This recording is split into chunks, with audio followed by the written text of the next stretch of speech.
A number of people wanted to know how the run was possible, so here's a fast breakdown of what we did in the run.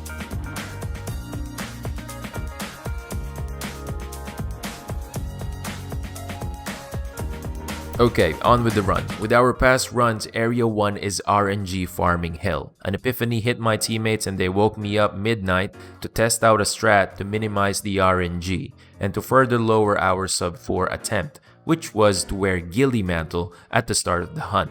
We removed our armor charms and didn't upgrade any of our armor so that any attack from Fatalis can easily proc heroics. The three of us would drop down, go underneath Fatalis, put on the scope, and go pew pew on Fatalis' chest, as Deva tenderizes the chest in the process. Fatalis starts to see us when we start shooting, and also Deva the moment he tenderizes. RNG gets minimized here because it's either Fatalis performs a short range attack to attack us or a long range attack to attack Deva. Either way, Fatalis will stay put. We manage to stay safe below Fatalis by hugging it and staying near the crotch, so when it does an attack, it doesn't really get us. We activate heroics through the belly flop animation.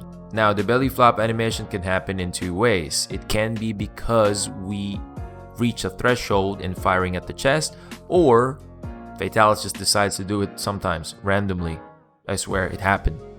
So the moment the belly flop animation happens, Fatalis is on all fours. Deva will go for the wall slam.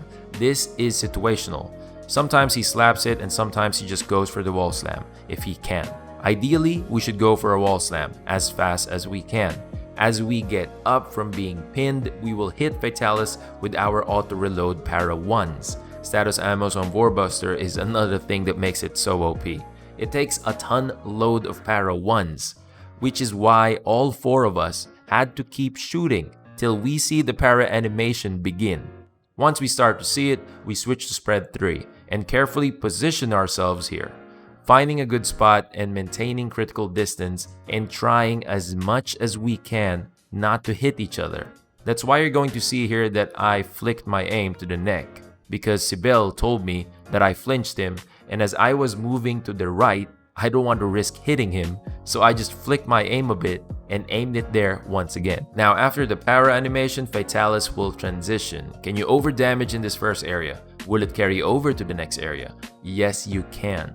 Sometimes we get the health down to 72%, sometimes even lower, and sometimes it's just 75%, depending on how lucky we get with true spare shot, and also depending as well on how many people got heroics, because sometimes Deva won't be hit at all and he won't have heroics throughout that whole para animation. Now, in this transition, you can have a second chance at proccing heroics. You gotta get used to the timing though, because the flames will suddenly insta-kill you if you stay that long outside. So in the shelter, we buff up, and my main role here is to grab the binder ammo at the back and make a run for it to the roaming ballista. Once I'm at the roaming ballista, I pop a smoke bomb first so that it won't see me, and I'll get on and fire ASAP, regardless if Fatalis is still in the air.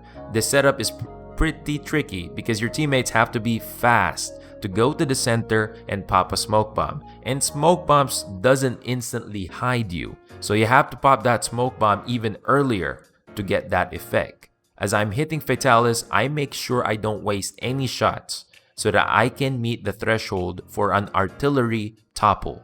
We got this topple with the roaming ballista because we didn't use the cannons on the first area to get a topple. So don't get confused. This is not a head break.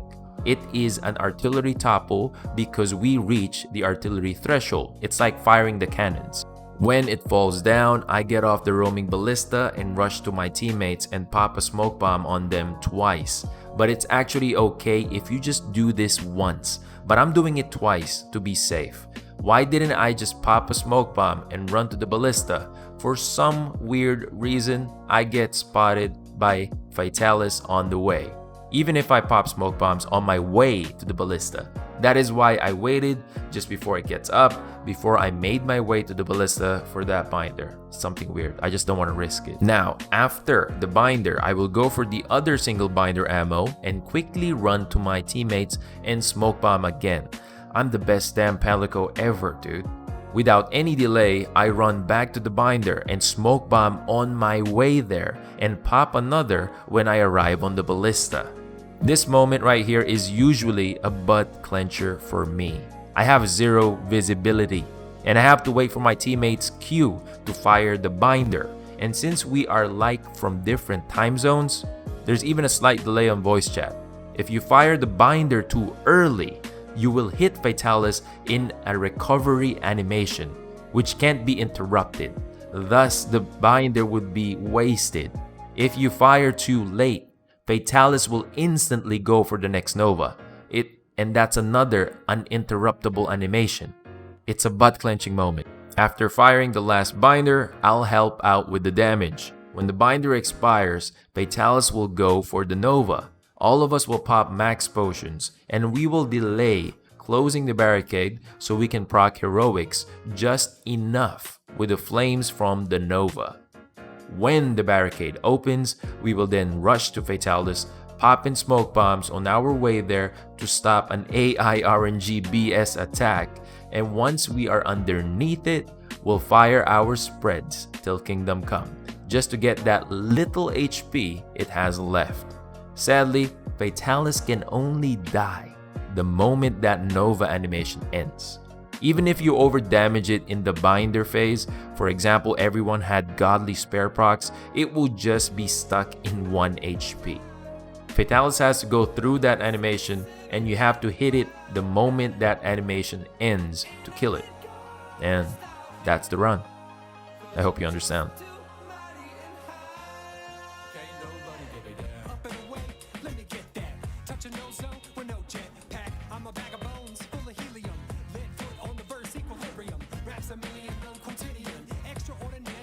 To the